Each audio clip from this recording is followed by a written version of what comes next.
Эмбүк толлуулж байна. Сэрвэн дугны мөхөл тэргүүт туужууд. Зохиолч Монгол улсын төрийн шагналт ардын уран зохиолч Сэнгийн Эрдэнэ. Өгүүлэгч Баатар Жавын Дархан Сүх.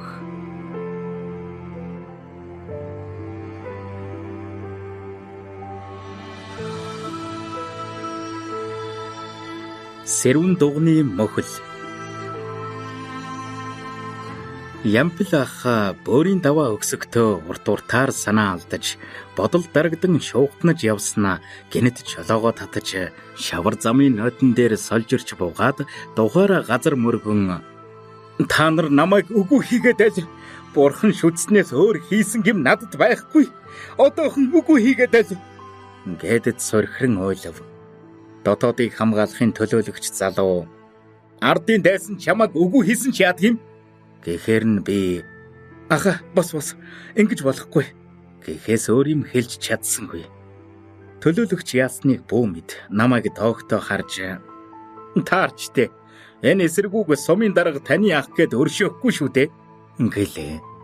Би дургуутан өршөө гээгүй би мэддэг газар нь мэдэж шийтгдэг газар нь шийтгэн гэж шазруухан хэллээ.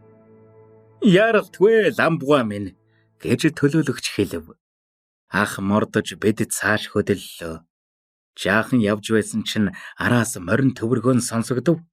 Би ямар нэг муу юм зөгнсөн ч эргэж харсангүй.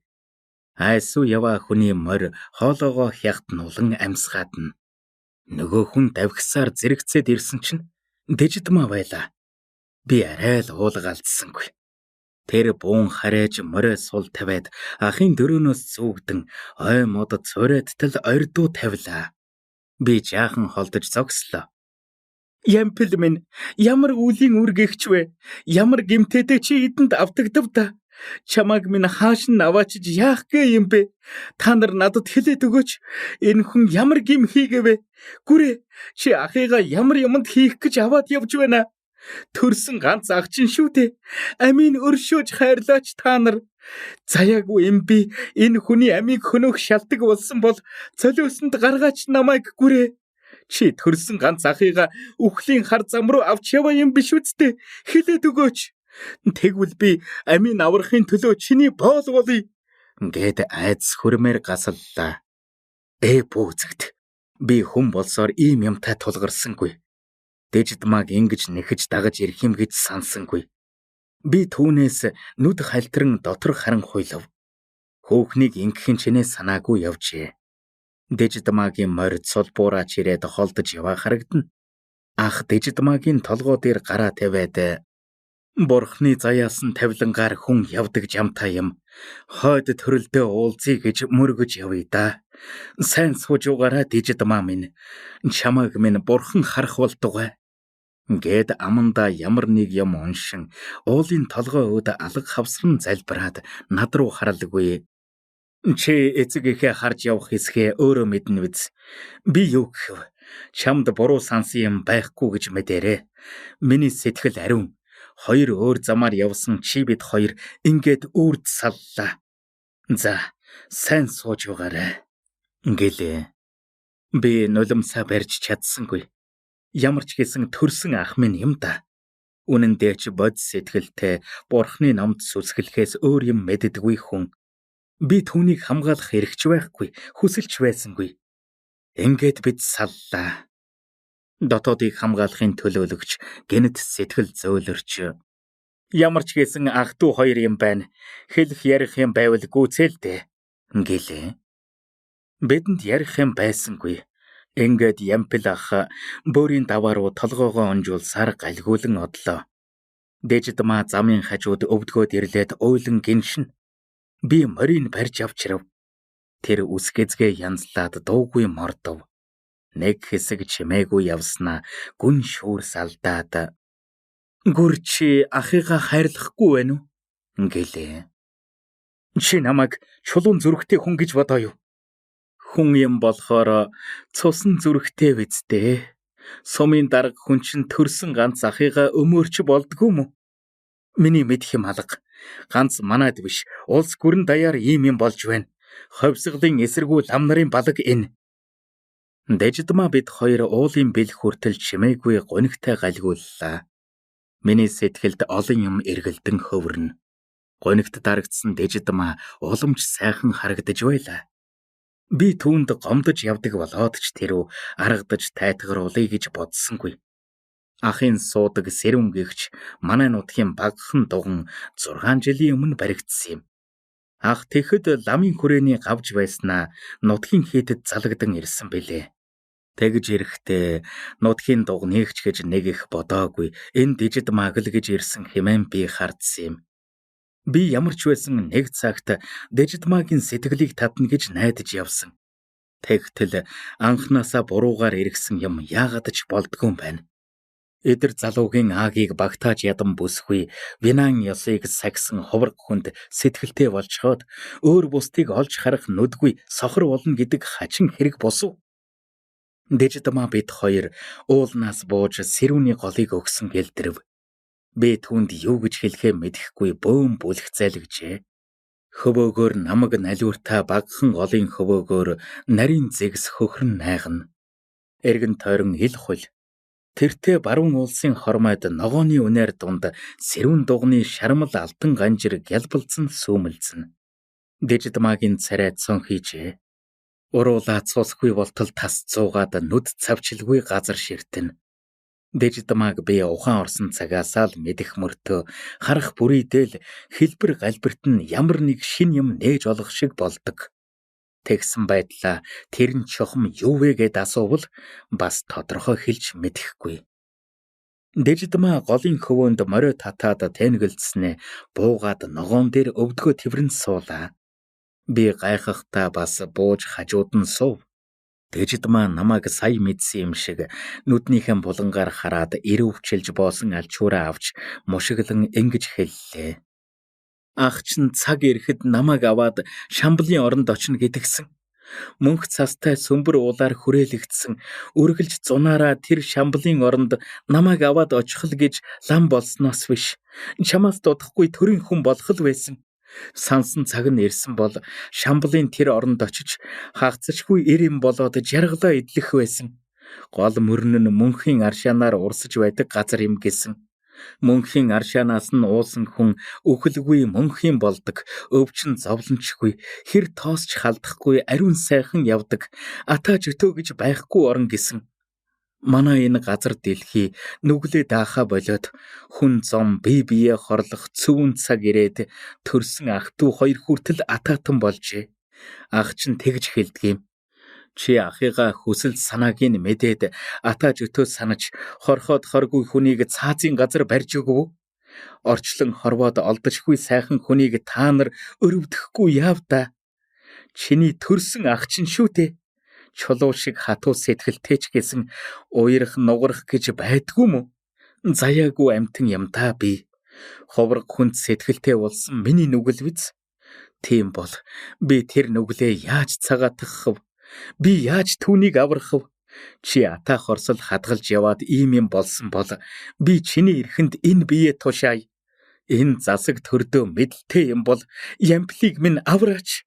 Гэд яах ихийн завгүй хувцсаа тайжлаа. Би анхандаа балмагдаад яах ч учраа олсонгүй. Нэг мэдхэд Дэжидмаа нүцгэн хэвтэж байлаа. Миний дотор гал дүрлзэх шиг болж нүд минь харанхуйллаа. Харин босоод гал зурсан эмийг хулсан ташуураараа нам цохимоор санагдсан ч гар хөдөлсөнгүй. Мордоод давхих гэсэн хөлж хөдөлсөнгүй. Дэжидмаа нүрээ гараараа дараад муужирч унаж байна уу гэлтэй хамаг биеийн татвагнаж байв. Би тэрхэн зур илий балай болов. Нэг мэдхнээ би сэрүүн дугны зүг мориныхон хар хурдаар давхиж явлаа. Ямар харанхуй мунхрал, ямар жолоогүй итгэл гэгч вэ. Сэрүүн дугны гавж миний ахлам ариун бод сэтгэлтэн энэ хөөрхий бүсгүйг Шамблын оронд аваачин жаргуулна гэж итгүүлжээ. Ганц ямпилч биш.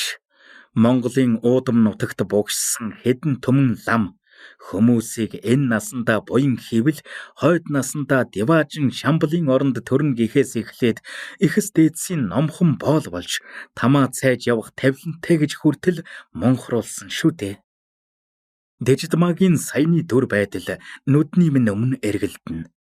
Ногооны үнээр дунд сүүмэлзэж угаа тэр сэрүүн дуганыг давхиж очоод шатаачхмаар санагдлаа. 3 довын зуслангийн айлуудын хаяанд сая нэг морьныхон жолоог татав.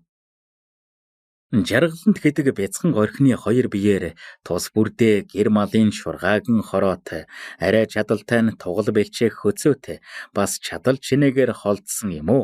Дранкан дээвэрт байшин сарвчтай 20 айл байдгийм.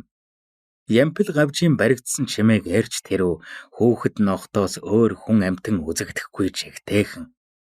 Би сэрүүн дуганыг задлан сум руу зөөлгөх гэж ирсэн юм. Сумын баг сургууль маань хэдэн муу хар гэрт байдаг.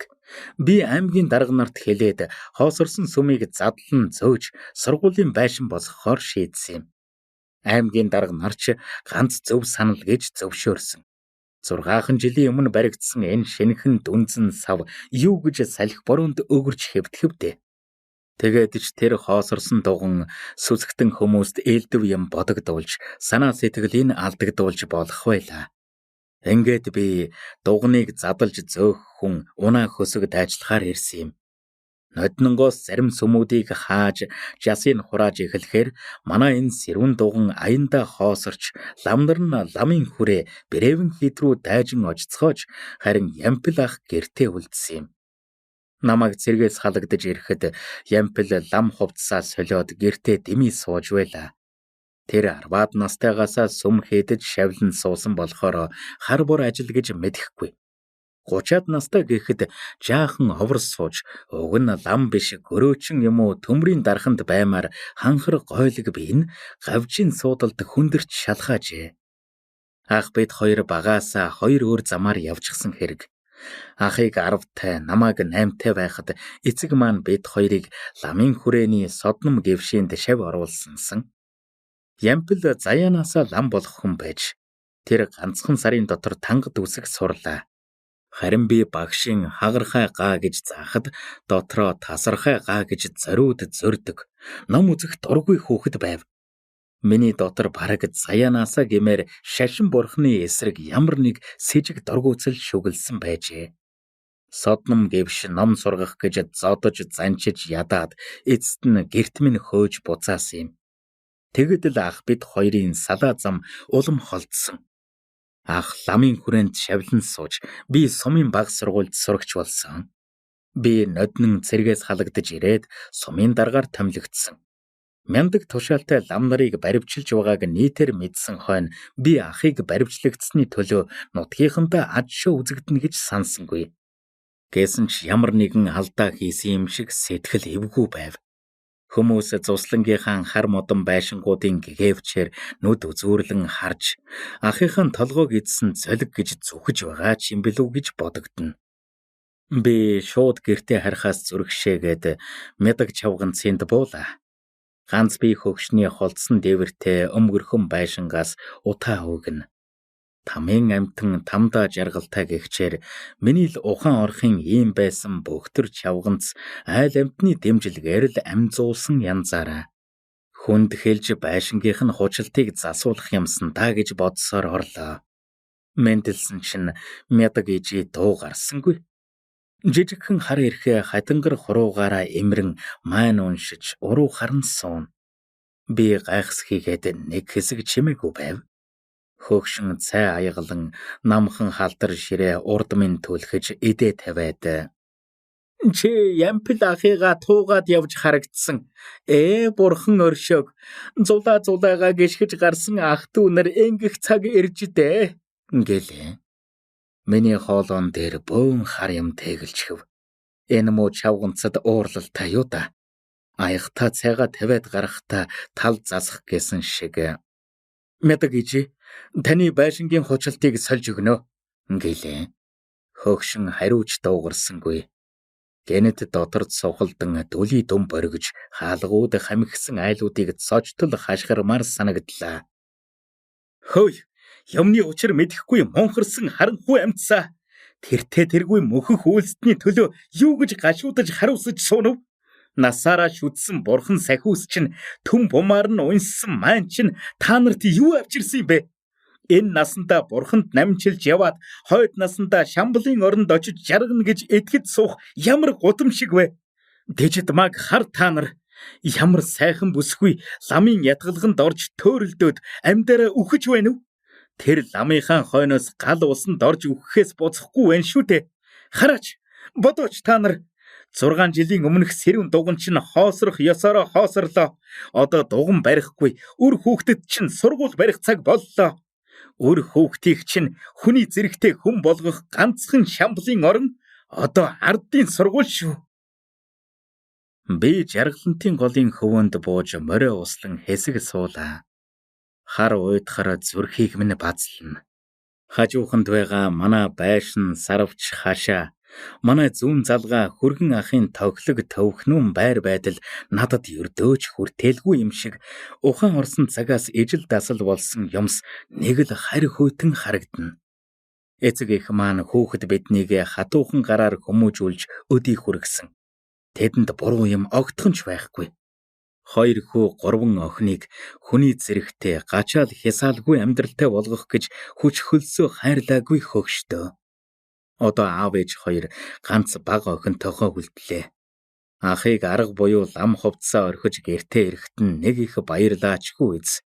Бурхны ном бясалгахаас өөр юм мэдэхгүй хүнд шашин мөхөж угаад цагт ёстой л үнсэнд хаягдсан шал зуулах нь ээлт байлаа. Харин аав ээжийн ганцхан айж далдарч байсан юм аргагүй цагийн ирэхээр тулгарчээ. Өглөө ахыг авч явхад тийм юм болно гэж далдуур хүлээж байсан болоод ч тэрв нэг их уйлаа майлаан болсонгүй. Ээж ховц хунар зэхэж өгөөд нулимсаа чимээгүй арчиж байв. Аав бурхандаа зул бариад ганцныхан бохийг шоржгонтол сорхоос өөр иймэ тимэ гисэнгүй. Зөвхөн намайг л муухай хялалзаж байв. Харин ах дээлээ өмсөд товчоо олохгүй салгалан чижрэхэд аав гинт уурлаж "Гүрчи, наадах товчийн товчлоод өгч болохгүй юу?" гэж зандарсан. Гарч явахт нь аав ахын духыг үнсэхдээ л доглон нулимс унгаад "Сүү хийж өгөөч" гэж ээжийг бас зандарсан. Дэжид магийнх сэрүүний голд байдаг гэлээч ахын баривчлагдсныг мэдээд хойноос маань давхиж очисон байж. Жаргалантын гол шоржгонон айлуудын дунд ганц 2 нохой, ганц 2 мормал үзэгдэнэ. Би голын урсгалын аялгуунд санаа бодол бас хүү алс холд урсан өнгөрснийг дурслаа.